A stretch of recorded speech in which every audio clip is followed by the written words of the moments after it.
Hello, and welcome back to my brand new podcast, Let's Address It. And today, ladies and gentlemen, I am here with a very special guest. This young lady is beautiful, and this young lady has been around for quite some time now, and she is just so gorgeous.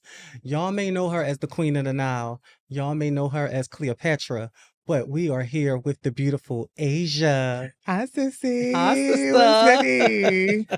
Welcome Yes. to the show. Yes, What is thank this you have you. here? I had to bring you. I know I had to bring my girl some flowers. Thank you for first off. Thank you for inviting me, and I'm really so proud of you. I know this is a big step because it was a big step for me and my sisters, like on what we doing. So I Mhm. know you doing this was a big step for you, and I'm just so proud of you. Thank I'm ready for you. the you deserve the world Thank deserves to see you you. to get my flowers. Flowers. Y'all, thank you. Listen, everybody out here that come on my show, I want flowers now. Okay, so Yeah. we're gonna jump right into it. A lot of people, you're like a unicorn to the scene. I'm gonna Yeah. say a unicorn is because you're beautiful, you're around, but you're not around. People Mm-hmm. don't really get a chance to hear you speak about much, about nothing. Like you just Yeah. like one of those like quiet people, like you seen, but you're not really heard. Yeah. Today, I want to hear what Yeah. Asa has We to go. say. We go. So let's start People it just off. never ask the right questions. They don't ever go deep. I know how to skirt around stuff if I want. Oh, okay, for real? Yeah. Oh, so I'm about to get in your business. You can get my business. Let's address it. So today, for one, let me ask you, how was your upbringing? I don't think you ever talked about that before. So my upbringing, I'm from New York. I'm from New York, not New York City. I'm from New York, Long Island, Amityville. I grew up there.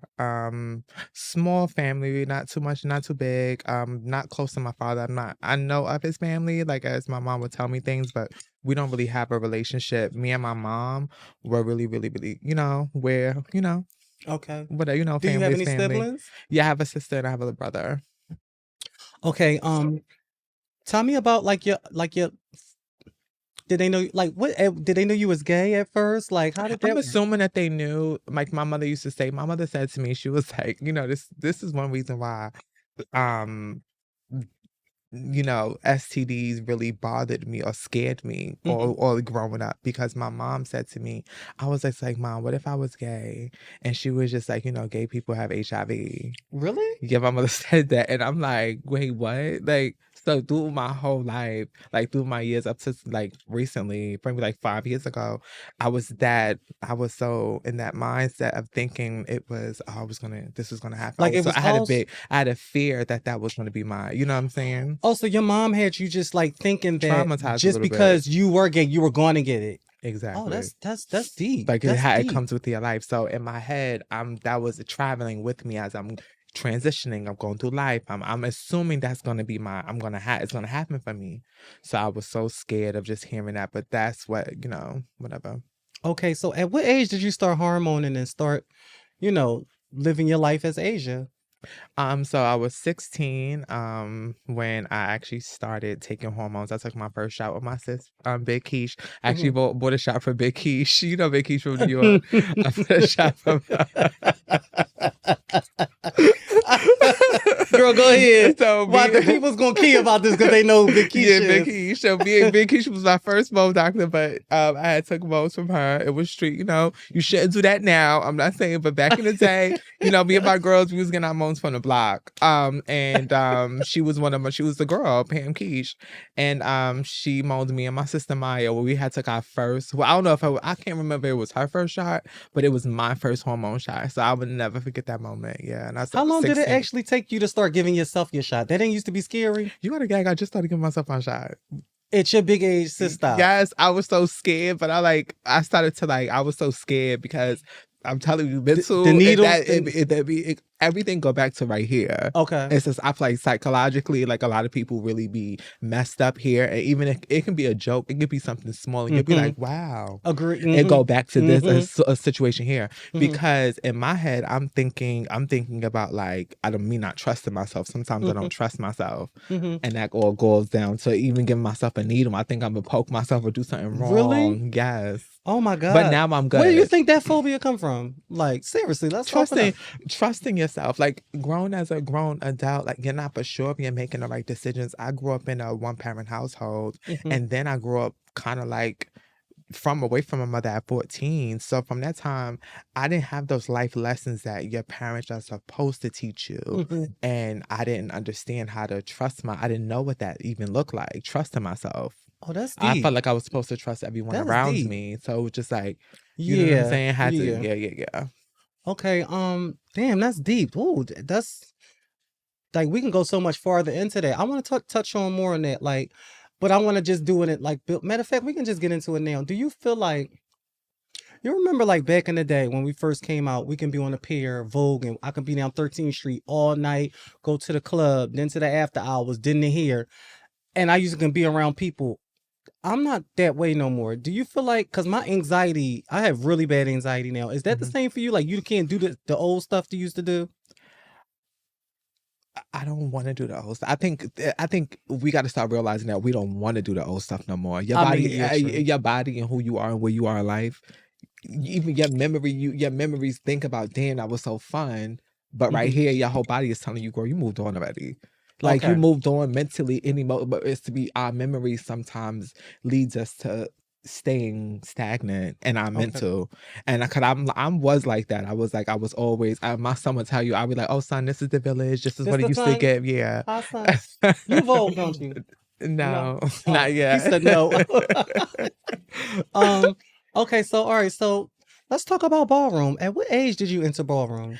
I was 16. Everything happened at 16. I had met, I grew up in a, Gramercy. I don't know if you heard of Gramercy. It was a group home.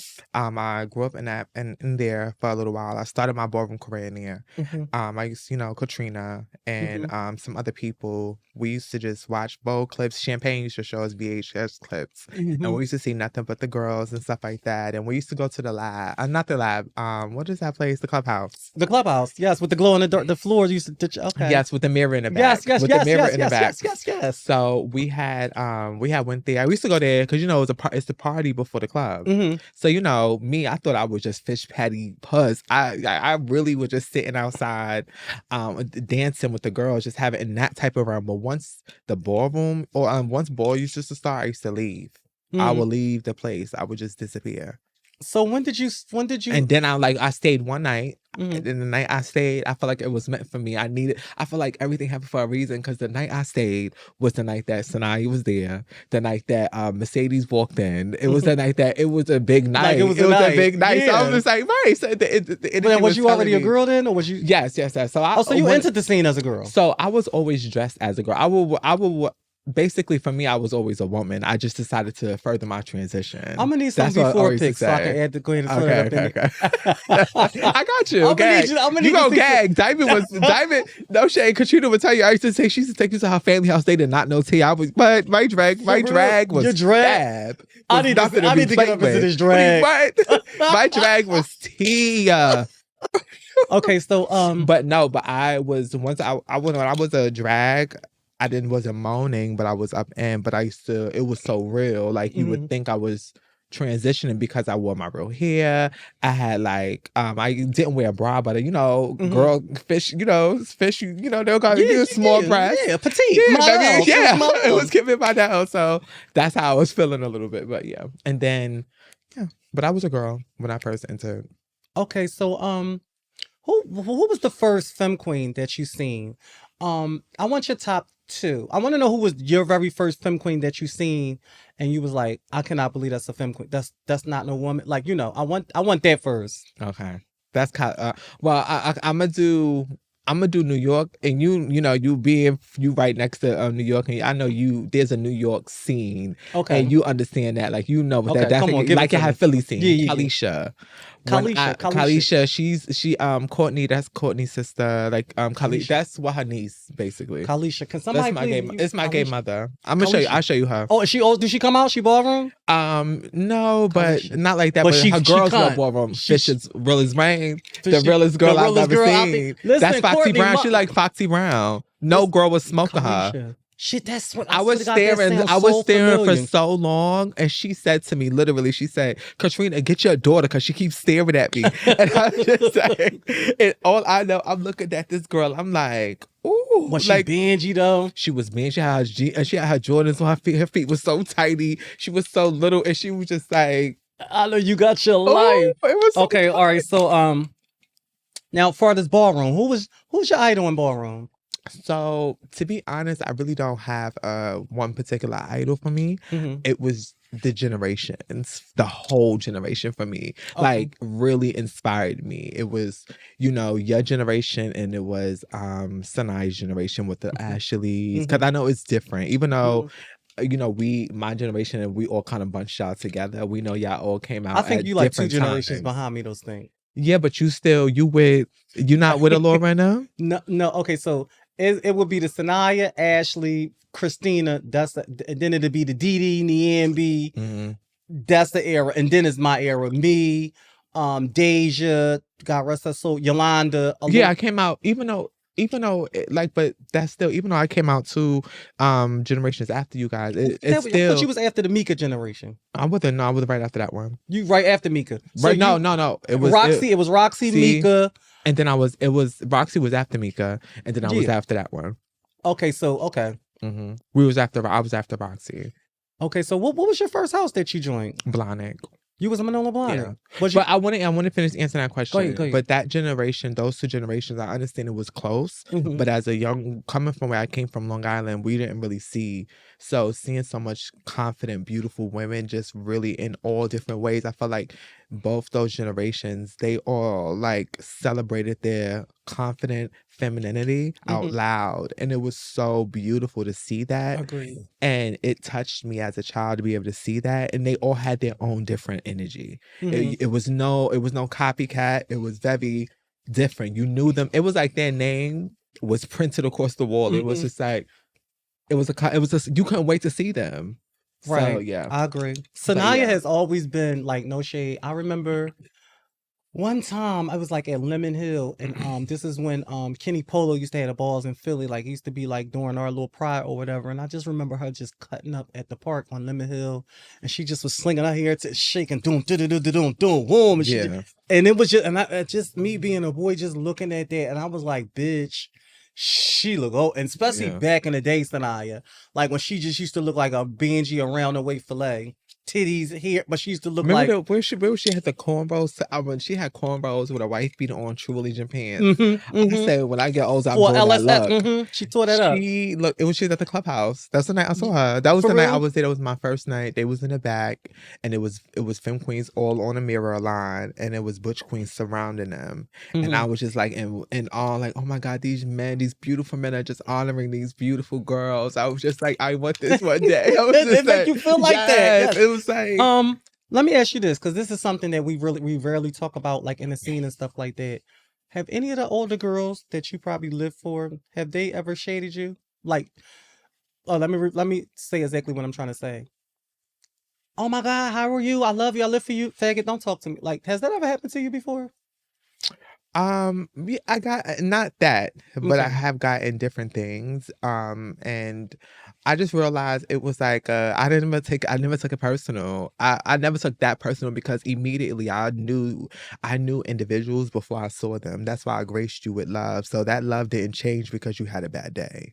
Okay. Like, and I Oh, feel like some that's people be having a bad it's really day, big of you. Yeah. and some of them, like, these are people that I was literally watching you for hours, Mm-hmm. and you may act the way towards me and stuff like that. But for some reason, my older generation, anybody older than me, I've always tried to keep that respect. I never tried to go there because I look at them in a whole nother way. Right. So, And what generation does that cut off at? my generation. Yeah. After that is clip. No, before me. Yeah, but That's after that it. is Yeah. clip. Y'all kittens ain't fitting to play with me. And even the kind of the generation before me, I don't believe. It was the 2 generations. It was your generation and the generation before that. That's it. After that is fucking clip. It's Don't giving. listen, it's not, y'all don't get your past the wall. I'm telling you now. So listen. All right. So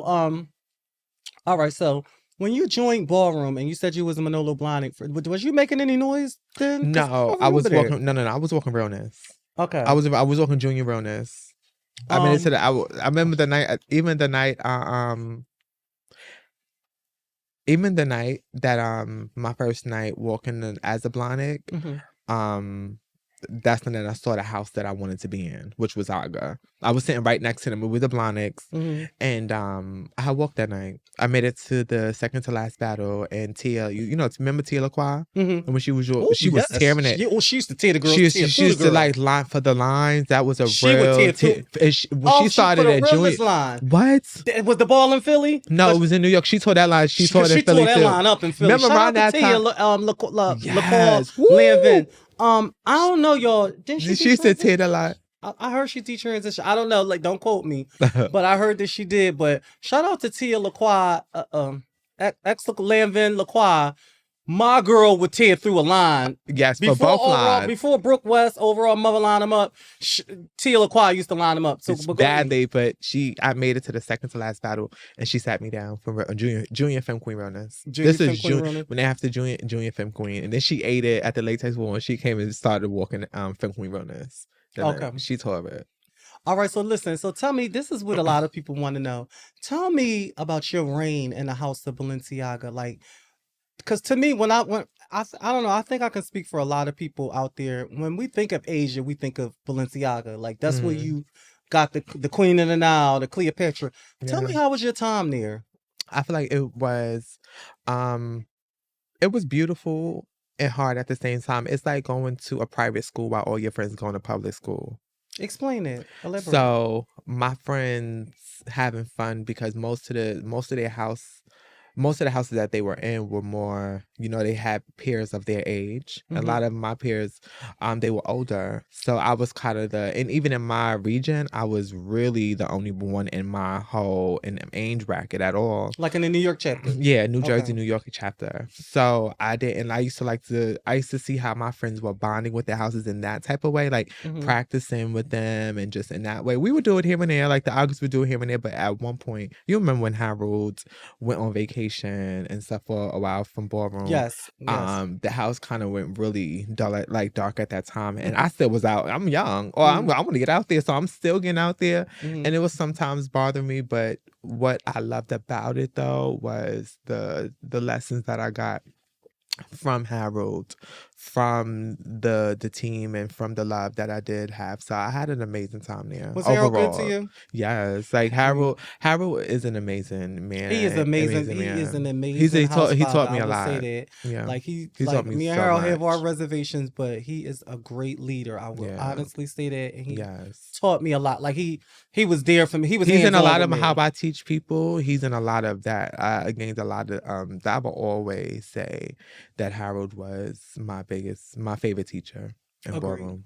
Actually, my time there was really, it was good. It was really good for me because I had rebranded myself. Like once I left Prodigy, like that, my whole thing was I'm gonna make y'all motherfuckers gag. And I remember me going to Balenciaga after being overall Mother Prodigy, and I went there as a member because I had a point to put, and I just was clearing it back to back, win after win, and they embraced me. I will say this: the House of Balenciaga is real cliquey though. Oh, definitely. They attacked me. One of the cliques attacked me. Not literally. But, I mean, we're gonna get into all of this because you said let's address it. You said that was off limits, but I just felt like everybody embraced me. I'm gonna tell you the truth, like. They not one of them houses that's going to welcome you with open arms. Like they had to warm up to me, and then but they still was very cliquey, and that's something I never got before from my previous house. Now, what's the reason? What's the honest? I don't think you ever talked about this. What's the honest reason you left? I feel like they didn't have my back like as a house. I'm not talking about those individuals, but I feel like out loud I needed a man to really be in the type of way I look at a man. I needed that type of energy to step in front of me in that moment. You can elaborate about what situation that was? So I had you said let's address it. So I had a situation with Cameo, ex Balenciaga. He's a Mugler now, yes, the Black Mama. Go ahead.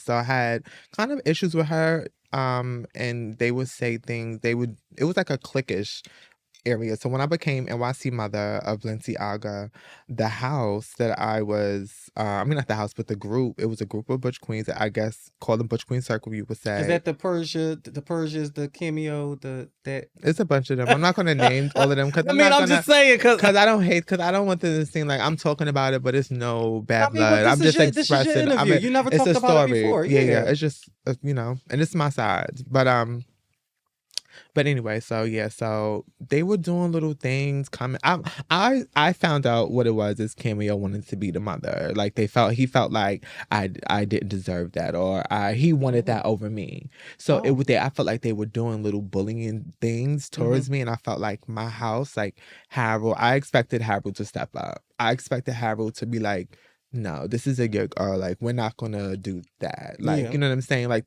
I expected him to carry the same way he carried on Cherry for Raquel. That's what I expected in that moment. I expected him to do this carry on. I expected for him to carry on Cherry for me. But it didn't happen that way either. Yeah. I don't like, we passed that now. Yeah. But I know only when you are a female figure, only when you are a mother of a house, and only when you feel like, bitch, y'all supposed to have my fucking back. Especially, I'm a breadwinner. Like, I'm a trophy winner. I'm not no trophy mother. And I mind you, I put on for like you cannot. Seriously. Like what you said at the beginning of the interview. Everyone knows you as Asia Balenciaga, the queen of the Nile. And not saying I took everyone in that house did their big one, and so the fuck did I. I carried so badly, especially when I had it was times that no one was on the panel, and I was out there winning, out there with no representation at all. Out there, the queen of the Nile. So stuff like that when that happened, but later in life you grow, and I understand why he didn't. But I wish he would have stepped up and said something in defense of me. It make you feel wanted. It makes you feel good. Yes, like, because appreciate it. And mind you, I didn't just try to walk away. No, like it was like months of conversations, and I was going to them begging and pleading, like, please, let's fix this situation, because I'm very loyal. Like, if I'm down for you, I'm down. So it was not going around, and I was just like, okay, another situation hit my desk, and I just said, okay, now I'm a gag. My energy was to gag the people. Well, first of all, now that we're on the gag factor, I think you had Ballroom at a fucking standstill, bitch. I gagged, so I screamed. So when you came back with the patent leather trench coat, whose idea was it to say Asia X Aga? Yeah. Whose idea was that? Because bitch, that was nobody had never done this. Like, my girl is a trendsetter. Like, we gotta stop the bullshit. My girl set trends. Like, my bitches set trends. Nobody ever done no shit like that. She ate that so bad. And to be sitting on top of that, like, who came up with that concept? So was it Onika? Oh, let me finish. So, mind you, I used to, I do this thing where I like to invite people over just to meet your energy. I like to meet people's energy. So I invite certain people to my house, or like to get to know them. And she was one. I invited her and my other niece, Milan, and some other people. Tamaya daughter. Yes. During that time, they was close, but yeah, they all hiking in my house. So with other people hiking in my house, and I had cooked down. So I'm over here. I left Aga, and we just all talking. And I was just like, yeah, I think I'm coming back out. I'm gonna just wear this. I'm gonna wear this outfit, wear this. And she was like, bitch, you need to wear a trench coat. She said, wear a trench coat. Oh, Onika? Yes. She said, bitch, wear that. Wear a trench coat. Wait, give me the whole outfit. Give the people the whole breakdown. So I was like, I'm going to the ball in lingerie. I'm walking in the ball just with lingerie. Like, that's it. And she was like, bitch, wear that with a patent leather jacket, trench coat that say X Aga on it. I was like, bitch, really? And she was like, bitch, that would tear. Soon as she said that, I was just like, I stood up and was just like, you my manager. I said, bitch, you're my girl, because the thing is, I'm such a creative person myself. Excuse me. Sorry. Can you take this? Don't turn the ring off for me. I'm so sorry, you guys. I'm such a creative person. So when I don't really listen to people's ideas. Not saying they're not fab, but they don't really excite me like that. Yeah. So when she said that, even though it was so simple coming out of her mouth, it was so fab when I put two to two together and I saw the magic. I'm just like, bitch, that's clear. That was the moment in Ballroom. Yeah. Okay, so let's And I do want to publicly say, even though it was it was fun and games and about the gag factor, but my love is still here for the House of Balenciaga. Like, it's never no shade at all. It was just fun, and I don't mean to diminish anything because I come from there. That will always be, you feel like that's your home. Yeah, That's everybody know you as that. But that was just a moment. It was a moment. I don't think it was shade towards the house. It was a gag moment, and it made. Didn't somebody try to recreate that, redo that? It was a couple people. It'd be cute. Okay, listen, you guys. We have more juicy convo for the beautiful Asia when we come back on our second segment on Let's Address It.